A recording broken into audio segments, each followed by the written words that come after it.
السلام علیکم ورحمۃ اللہ وبرکاتہ۔ ناظرین، آج میں آپ کی خدمت میں قرآن پاک کی سورۃ نساء کا درس لے کر حاضر ہوئی ہوں۔ امید ہے آپ اسے لائک کریں گے، پسند کریں گے اور سبسکرائب کریں گے۔ سبسکرائب کر دیا کریں تاکہ ہماری حوصلہ افزائی ہو جائے اور ہم زیادہ سے زیادہ محنت کر کے آپ کے لیے ویڈیو تیار کریں۔ تو ناظرین، اللہ تعالیٰ کا نام لے کر ہم اپنا درس شروع کرتے ہیں۔ توجہ فرمائیں اور غور سے سنیں۔ اعوذ باللہ من الشیطان الرجیم، بسم اللہ الرحمن الرحیم۔ الم تر کیف فعل ربک باصحاب الفیل الم یجعل کیدہم فی تضلیل وارسل علیہم طیرا ابابیل ترمیہم بحجارۃ من سجیل وجعلہم کعصف مأکول۔ الحمدللہ، اعوذ باللہ من الشیطان الرجیم، بسم اللہ الرحمن الرحیم۔ الحمدللہ رب العالمین الرحمن الرحیم مالک یوم الدین، ایاک نعبد و ایاک نستعین، اہدنا الصراط المستقیم صراط الذین انعمت علیہم غیر المغضوب علیہم ولا الضالین۔ اب میں آپ کے سامنے قرآن پاک کی سورۃ نساء اس کی آیت نمبر 111 اور 12 جس کا ترجمہ اور تفسیر بیان کر رہی ہوں، سمجھیے اور غور کیجیے۔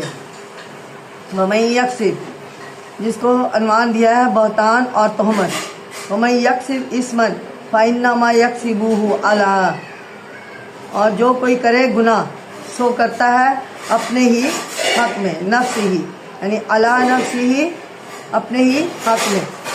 وَقَانَ اللَّهُ عَلِيمًا حَكِيمًا، اور اللہ سب کچھ جاننے والا اور حکمت والا ہے۔ وَمَن یکسب خطیئات، اور جو کوئی خطا، یکسب خطیئات، جو کوئی خطا یا او یا اسمن ثم یومی بھی، یا گناہ کرے پھر تہمت لگائے۔ بریہ فقد احتمل بہتانا و اسما مبینا، کسی بے گناہ پر تو اس نے اپنے سر طوفان دھرا اور صریحاً یہ گناہ ہے۔ ناظرین، اس آیت کی تفسیر یہ ہے کہ یکسبو کمائے، اس کا مادہ ہے کا، سب اسی سے اسم فاعل ہے، اس کے لفظی معنی کمانے اور محنت کرنے کے ہیں، یہاں عمل کرنے اور ارتکاب کرنے کے معنوں میں آیا ہے۔ اس آیت میں ایک قاعدہ بیان کیا گیا ہے جو بڑی توجہ اور غور کے قابل ہے۔ اگر کوئی شخص اپنے قصد اور ارادے سے کوئی گناہ کرے گا تو اس کا وبال اس کے سر پر پڑے گا، یعنی اس کا گناہ اسی کو بھگتنا پڑے گا اسے، اور اس کی سزا اسی کو دی جائے گی، اور اس سے جو نقصان پہنچے گا وہ اسی کی جان کو پہنچے گا، اور اس کا نتیجہ اسی کو بھگتنا پڑے گا۔ اس کے بدلے کسی اور شخص کو جو اس کی گناہ میں شریک نہیں ہے، اس کے گناہ کی سزا، اس کو گناہ کی سزا نہیں دی جائے گی یا دی جا سکتی ہے۔ کسی کے جرم کی سزا اور دوسرے کو ایسا ہی حاکم دے سکتا ہے جس کو اصل واقعہ کا صحیح علم نہیں ہونے پایا، اور مجرم کے طرفداروں اور وکیلوں نے باتیں بنا کر، جھوٹی گواہیاں دے کر مجرم کو بچا لیا، اور کسی اور شخص کو اس کے بدلے مجرم ٹھہرا کر سزا دلوا دی۔ ایسا حاکم جس کو واقعہ سے صحیح نتیجہ نکالنا نہیں آتا اور عقل سے صحیح کام نہیں لے سکتا، جلدی اور گھبراہٹ میں بے سمجھے بوجھے اور اندھا دھند فیصلے کر دیتا ہے، ایسے حاکم کو، ایسے شخص کو حکم نہیں کہہ سکتے، حکیم نہیں کہہ سکتے۔ اللہ سبحانہ تعالیٰ تو علیم بھی ہے اور حکیم بھی ہے۔ اس کے ہاں ایسا اندھیر ناممکن ہے کہ جرم کوئی کرے اور دوسرا سزا کوئی بھگتے۔ وہ رسول اکرم صلی اللہ علیہ وسلم کو اصل مجرم کی اطلاع دے سکتا ہے، پھر آپ کے آگے چور کو بری ٹھہرانا اور ایک بے گناہ کے سر چوری لگانا کیا نفع دے گا؟ تو ناظرین، اس کے آگے ارشاد ہے کہ اگر کوئی شخص جھوٹا یا بڑا جرم کرے اور پھر اس کو دوسرے کے نام لگا دے تو اس نے اپنے اصل جرم میں ایک اور جرم کا اضافہ کر لیا، اس لیے اس کو دوہرا گناہ ہوگا۔ ایک تو اس جرم کا جو اس نے کیا، اور دوسرا اس تہمت کا جو اس نے بے گناہ کے سر لگائی۔ تو ناظرین، اس لیے اللہ سبحانہ تعالیٰ کے ہاں اسے دوہری سزا ملے گی، یعنی ڈبل سزا ملے گی۔ اس لیے گناہ کے اعتراض اور توبہ استغفار کے سوا مجرم کو اللہ سبحانہ تعالیٰ کی پکڑ اور عذاب سے چھٹکارے سے کوئی صورت نہیں ہے۔ تو ناظرین، اب میں آپ کے سامنے قرآن پاک کی سورۃ نساء اس کی آیت نمبر 113 اس کا ترجمہ اور تفسیر بیان کرتی ہوں۔ اس میں عنوان دیا گیا ہے حضرت صلی اللہ علیہ وسلم کی شان۔ تو ناظرین، وَلَوْلَا فَضْلُ اللَّهِ عَلَيْكَ وَرَحْمَتُهُ، اگر تجھ پر اللہ کا فضل اور اس کی رحمت نہ ہوتی، لَحَمَّتْ طَائِفَةٌ مِّنْهُمْ أَن يُضِلُّوكَ، تو اس میں سے ایک جماعت قصد ہی کر چکی تھی کہ أَن يُضِلُّوكَ، کہ تجھ کو بہکا دے۔ وَمَا يُضِلُّونَ إِلَّا أَنفُسَهُمْ، اور بہکا نہیں سکتے مگر إِلَّا أَنفُسَهُمْ، مگر اپنے آپ کو، اور وَمَا يَضُرُّونَكَ، اور تیرا کوئی کچھ نہیں بگاڑ سکتے، مِن شَيْءٍ، اور اللہ نے وَأَنزَلَ اللَّهُ، اور اللہ نے تجھ پر کتاب اتاری ہے، عَلَيْكَ الْكِتَابَ، اور وَالْحِكْمَةَ، کتاب اتاری اور حکمت، اور تجھ کو وَعَلَّمَكَ مَا لَمْ تَكُنْ تَعْلَمُ، اور تجھ کو وہ باتیں سکھائی جو تو نہ جانتا تھا۔ وَكَانَ فَضْلُ اللَّهِ عَلَيْكَ عَظِيمًا، اور تجھ پر اللہ کا فضل بہت بڑا ہے۔ تو ناظرین، اس آیت کے تفسیر کچھ ایسے ہے کہ اس آیت میں ارشاد ہے کہ اے رسول اللہ، ان لوگوں نے تو ٹھان لیا تھا کہ تجھ سے غلط فیصلہ کرا دے، لیکن اللہ سبحانہ تعالیٰ نے اپنی خاص مہربانی اور رحمت سے تجھ کو بروقت اطلاع دی اور ایسا کام نہ کرنے دیا جو رسول اکرم صلی اللہ علیہ وسلم کی شان کے خلاف ہو۔ لوگوں نے اسے سمجھا ہوگا کہ تجھ کو بہکا کر اپنا غلط مطلب نکالیں گے۔ کیا ان کو یہ معلوم نہیں کہ اللہ سبحانہ تعالیٰ تیرا محافظ ہے، وہ تجھ کو غلط باتوں سے بچانے والا ہے۔ تیرے بہکانے کا ارادہ کر کے یہ تیرا کچھ نہیں بگاڑ سکتے، یہ خود اپنا ہی نقصان کر رہے ہیں۔ اس لیے تجھ پر قرآن مجید اتارا ہے اور اصل باتیں بتا دی۔ اللہ کا تجھ پر بہت بڑا کرم ہے، وہ تجھ کو سیدھی راہ سے کبھی نہیں ہٹنے دے گا، اور اس نے تجھے ایسی صفات اور خوبیاں عطا کی ہیں جو سب سے بڑی ہوئی ہیں، اور سب لوگوں نے زیادہ پرحکمت باتوں کا علم دیا ہے، یعنی آپ کو سب لوگوں سے زیادہ پرحکمت باتوں کا علم دیا ہے، اور ناقص علم والے لوگ تجھے بہکانے میں کبھی کامیاب نہیں ہو سکتے۔ ناظرین، اس آیت کا رابطہ جو پہلی آیت سے قائم کریں گے تو یوں کہا جائے گا کہ چوری کے اصل مجرم کے بارے میں اس کے حامیوں کی گواہیوں اور قسمیں سن کر حضور اکرم صلی اللہ علیہ وسلم سوچ میں پڑ گئے۔ یعنی سابقہ آیت میں میں نے جس شخص نے چوری کی تھی، دو شخصوں کا آپس میں معاملہ تھا، اس کے بارے میں نے بتایا ہے۔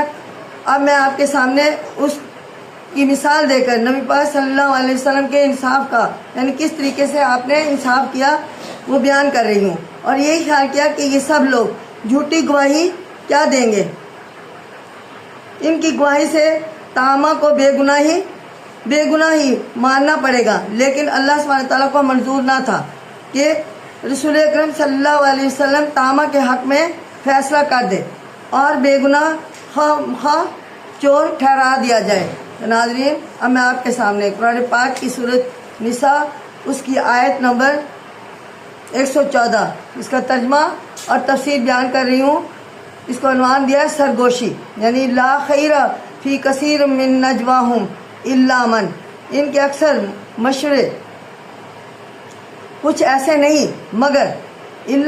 مگر جو کوئی امرا بصدقہ صدقہ کر لے کوئی یا نیک کام کو کہے و معروفۃ اور اصلاحاً یعنی صدقہ کرنے کو یا نیک کام کرنے کو کہے یا لوگوں میں اصلاحاً یا لوگوں میں صلح کرائے بین الناس یعنی لوگوں میں صلح کرانے کو ومن یفعل ذلک ابتغاء مرضات اللہ اور جو کوئی اللہ کی خوشی کے لیے یہ کام کرے مرضات اللہ فسوف نؤتیہ اجرا عظیما کوئی اللہ کی خوشی کے لیے یہ کام کرے تو ہم اس کو بڑا ثواب دیں گے۔ تو ناظرین ان آیات کی تفسیر ایسے ہے کہ بعض لوگوں کے عادت تھی کہ حضرت محمد مصطفیٰ صلی اللہ علیہ وسلم سے مجمع کے اندر کان میں چپکے سے آ کر کچھ کہا کرتے تھے اور ان کی غرض یہ ہوتی تھی کہ لوگ بھی رسول اکرم صلی اللہ علیہ وسلم کا قریبی اور بے تکلف دوست سمجھیں اور ہماری عزت کریں۔ اس آیت میں ان کی کلی کھل گئی یعنی ان کے بھید یا ان کے راز سامنے آ گئے، اس لیے اور بہترین طریقے سے آدمیت کی تعلیم دی گئی۔ اس پر عمل کیا جائے تو آپس کی بدگمانی برے خیالات اور شک و شبے پیدا ہی نہیں ہو سکتے۔ کلام مجید یعنی قرآن پاک کے فرمان آدمی کے لیے آپس کے میل جول اور نیک سلوک کے نہایت اعلیٰ درجے کے ضابطے اور قاعدے ہیں۔ ان کے پابندی کرنے والے یقیناً دنیا میں سب سے اونچے رہیں گے۔ تو ناظرین اس آیت میں ارشاد ہے کہ چھپ چھپ کے مشورے کرنے والے اور مجمع کے اندر کا کانا پھوسی کرنے والے یہ نہ سمجھیں کہ وہ کچھ کام کی بات کر رہے ہیں۔ اس طرح کی بات چیت میں کوئی بھلائی نہیں ہے۔ اس طریقے میں نقصان یہ ہے کہ اپنوں میں اس طرح مشہور کرنا کہ دوسروں کو شرکت کی بالکل ممانعت ہو، ضرور دوسروں کے دل میں مشورہ کرنے والوں کی طرف سے بدگمانی پیدا کرے گا۔ خاص کر مجمع کے اندر اگر کوئی دوسرے کے کان میں اس طرح بات کرے کہ دوسرے یہ سمجھے کہ یہ ہم سے چھپانا چاہتا ہے تو ان کا خیال ان کی طرف سے ضرور خراب ہوگا اور اکثر یہی خیال کیا جائے گا کہ ضرور ہماری برائی ہو رہی ہے۔ ناظرین اس لیے ایسے کانا پھوسی مضر چیز ہے یعنی نقصان دہ چیز ہے۔ صرف 3 صورتوں میں ایسا کرنا مناسب ہے۔ نمبر 1 کسی ضرورت مند کو کچھ دینے کے لیے دوسرے سے کہنا ہے تو وہ چپکے سے بہتر ہے تاکہ ضرورت مند رسوا اور شرمندہ نہ ہو۔ نمبر 2 کسی کو نیک کرنا یا مسئلہ بتانا بھی چپکے سے بہتر ہے تاکہ وہ لوگوں کے سامنے شرمندہ نہ ہو۔ 3 ہے وہ لڑنے والوں میں میل جول صلح صفائی کروانے کے لیے اگر یہ رضامندی حاصل کرنے کے لیے اختیار کیا جائے تو اللہ وعدہ فرماتا ہے کہ ہم ایسا کرنے والے کو بہت بڑا اجر اور ثواب دیں گے۔ تو ناظرین اب میں آپ کے سامنے قرآن پاک کی سورۃ نساء اس کی آیت نمبر 115 جس کا عنوان ہے رسول اللہ صلی اللہ علیہ وسلم کے مخالفین، تو اس کی میں تفسیر کرتی ہوں، ترجمہ اور تفسیر۔ وَمَن يَشَاقِقِ الرَّسُولَ مِن بَعْدِ مَا تَبَيَّنَ اور جو کوئی رسول اللہ صلی اللہ علیہ وسلم کی مخالفت کرے جبکہ کھل چکی ان کے راز کی بات، لَهُ الْهُدَى وَيَتَّبِعْ غَيْرَ سَبِيلِ الْمُؤْمِنِينَ پر سیدھی راہ اور سب مسلمانوں کے راستے کے خلاف چلے، نُوَلِّهِ مَا تَوَلَّى وَنُصْلِهِ تو ہم اس کو اس راستے پر چلنے دیں گے جس پر وہ چلا، نُصْلِهِ جہنم اور اس کو دوزخ میں ڈال دیں گے، سات مسیرہ اور وہ بہت بری جگہ ہے۔ تو ناظرین رسول اللہ صلی اللہ علیہ وسلم کے مخالفین کے بارے میں یہ بیان کیا جا رہا ہے کہ اس آیت میں صاف طور پر اس شخص کی سزا کا اعلان ہے جو شخص رسول اللہ صلی اللہ علیہ وسلم کا حکم نہ ماننے بلکہ آپ کی مخالفت پر کمر باندھے، خصوصاً اس صورت میں کہ سچی بات بالکل کھل کر سامنے واضح ہو گئی اور واضح طور پر اس کے سامنے آ گئی اور اسے یقینی طور پر معلوم ہو گیا ہو کہ رسول اکرم صلی اللہ علیہ وسلم کے سامنے جھوٹ اور دغا فریب نہیں چل سکتا اور اللہ آپ کو غلط فیصلے کرنے سے بچانے والا ہے۔ تو ناظرین، ایسے شخص کے لیے اللہ سبحانہ تعالیٰ کا فیصلہ یہ ہے کہ وہ دنیا میں جو راستہ اختیار کرے ہم اس کو اختیار کرنے دیں گے، لیکن جب وہ مر کر ہمارے سامنے آئے گا، ہمارے پاس آئے گا، جو ایک دن ضرور ہونا ہے، تو ہم اس کو جہنم میں داخل کر دیں گے۔ کاش اسے معلوم ہوتا کہ جہنم بری جگہ ہے تو وہ ایسا کبھی نہ کرتا۔ جس کے اعمال اسے جہنم پہنچا دے، اس کو وہاں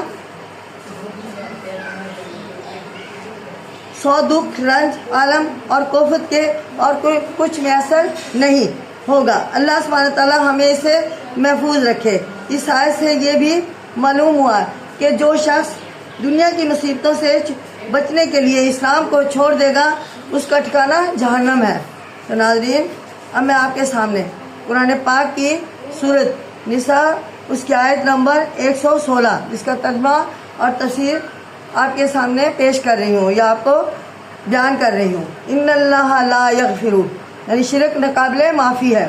ان اللہ لا یغفر ان یشرک بہ ویغفر، اللہ اس کو ہرگز نہیں بخشتا جو اس کے ساتھ کسی کو شریک کرے۔ ما دون ذالک لمن یشاء، اور اس کے سوا جس کو چاہے بخشتا ہے۔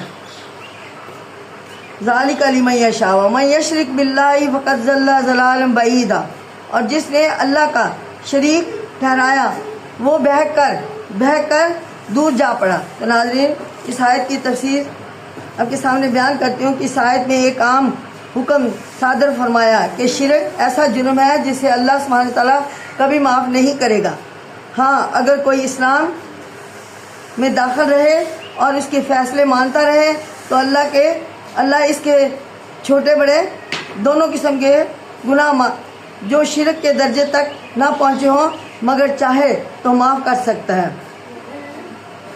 ارشاد ہے کہ شرک اختیار کرنے والا اس راستہ سے جو اللہ کی مغفرت اور رحمت کی طرف سے لے جاتا ہے بالکل ہٹ کر ایک غلط راستہ پر پڑتا ہے، وہ یقیناً جہنم میں جا کر ختم ہوگا۔ شرک کا راستہ مغفرت اور رحمت سے بالکل جدا ہے۔ اس راستے پر پڑنے والے کو مغفرت اور رحمت سے کوئی واسطہ نہیں ہے یا نہیں رہتا۔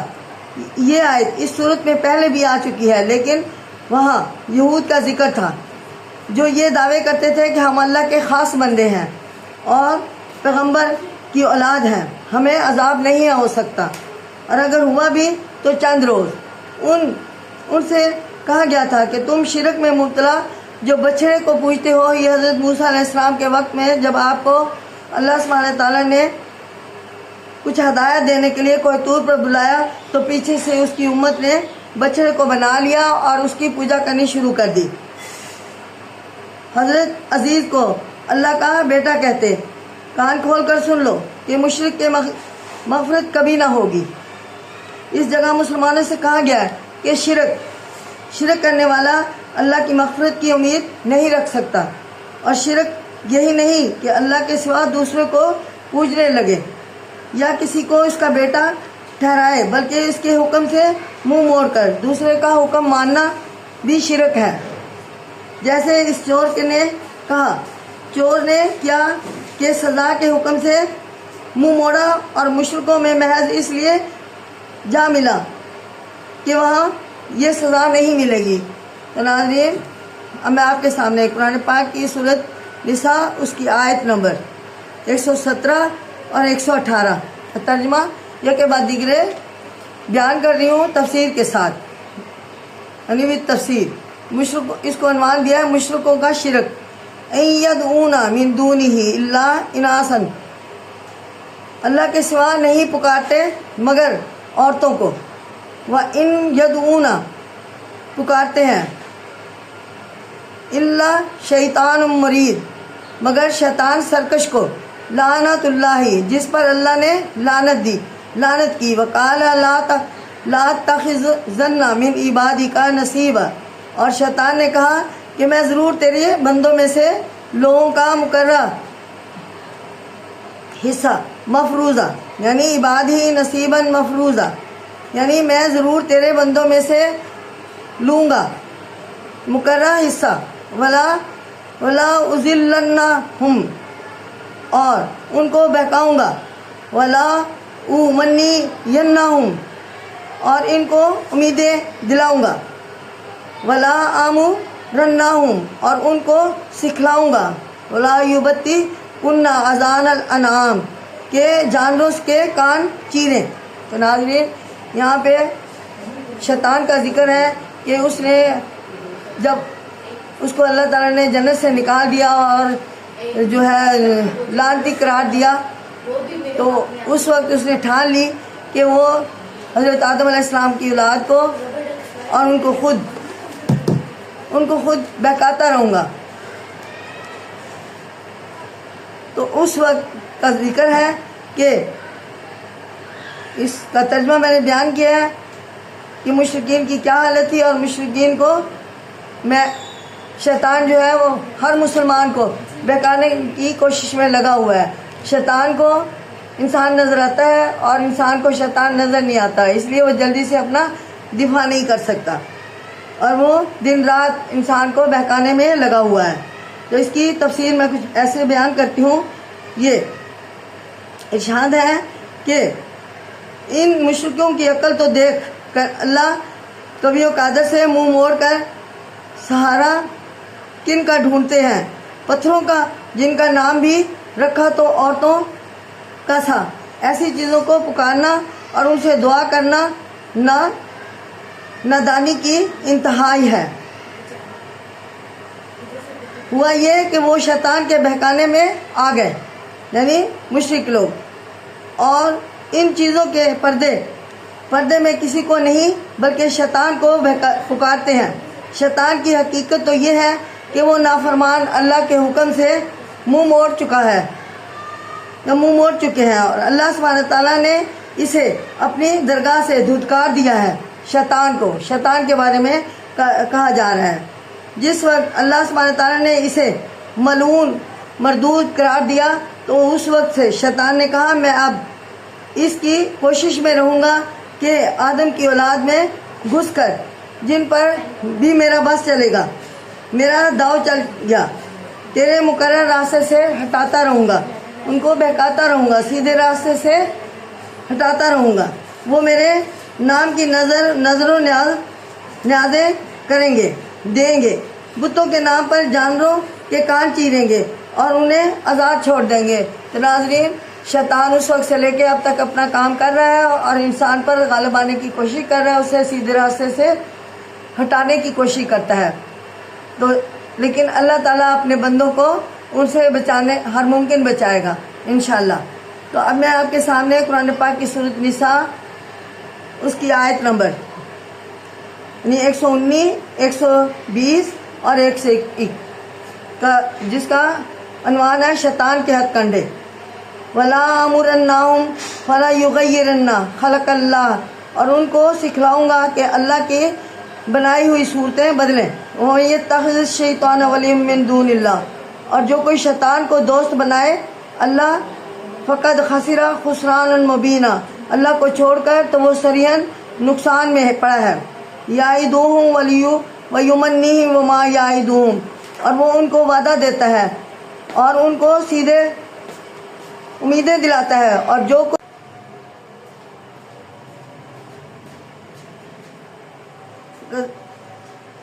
فقد خسر خسرانا مبینا، اللہ کو چھوڑ کر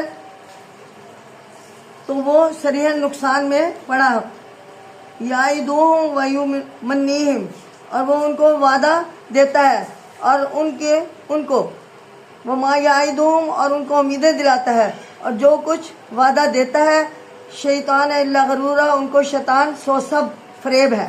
اولئک ماواہم، ایسوں کا ٹھکانہ جہنم، ماواہم ایسوں کا ٹھکانہ دوزخ ہے۔ ولا یجدون عنہا محیصا، اور وہ وہاں سے کہیں بھاگنے کی جگہ نہ پائیں گے۔ تو ناظرین اس آیت کی تفسیر کچھ ایسے ہے، یہاں سے معلوم ہوتا ہے کہ اللہ کے احکام کو توڑنا اور ان پر عمل نہ کرنا بلکہ اس کے خلاف چلنا شیطان کی عین مرضی ہے، اور جہاں تک ہو سکتا ہے وہ انسان سے وہی کام کرنے کو کہتا ہے جس سے اللہ سبحانہ تعالیٰ نے منع کی ہے۔ ہر انسان اس کے بہکانے میں اس لیے آ جاتا ہے کہ اسے محض عارضی لذت کی چاٹ آپے سے باہر کر دیتی ہے، اور یہ اپنا بہت سخت نقصان کر لیتا ہے اور بعد میں پشیمانی اور ندامت میں مبتلا ہوتا ہے۔ لیکن کچھ دن بعد پھر شیطان کے ہتھ کنڈے اسے پھر بھی بس کر دیتے ہیں، یعنی اسے پھر بے بس کر دیتے ہیں، اور پھر خواہش پوری کرنے کے لیے شیطانی چالیں قبول کر لیتا ہے۔ اس لیے ارشاد ہے کہ شیطان کے وعدے فریب اور دھوکے کی ہوتے ہیں، اس سے کوئی اصل نفع کبھی نہیں ہوتا۔ شیطان کے غلاموں کے لیے پشیمانی اور ندامت کے سوا اور کوئی پھل نہیں، اور یہی قیامت کے دن ان کے لیے دوزخ کی شکل میں نمودار ہوگی۔ وہ لوگ اس میں جھونک دیے جائیں گے اور کہیں ان کا ٹھکانہ نہیں ہوگا، اسے بھاگ کر وہ کہیں نہیں جا سکتے۔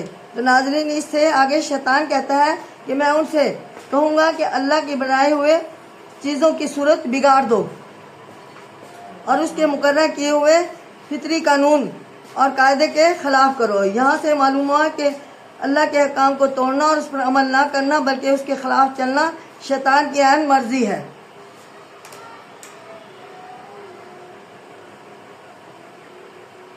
ناظرین، آج کا میرا درس کمپلیٹ ہوا۔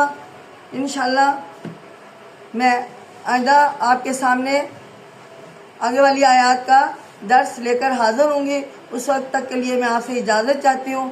شکریہ۔ اللہ تعالیٰ سے دعا کرتی ہوں کہ ہمیں اللہ تعالیٰ اللہ تعالیٰ کی ہدایت کے مطابق، اسلام کے قانون کے مطابق ہمیں زندگی گزارنے کی توفیق عطا فرمائے۔ آمین ثم آمین۔ اجازت، اللہ حافظ۔ السلام علیکم ورحمۃ اللہ وبرکاتہ۔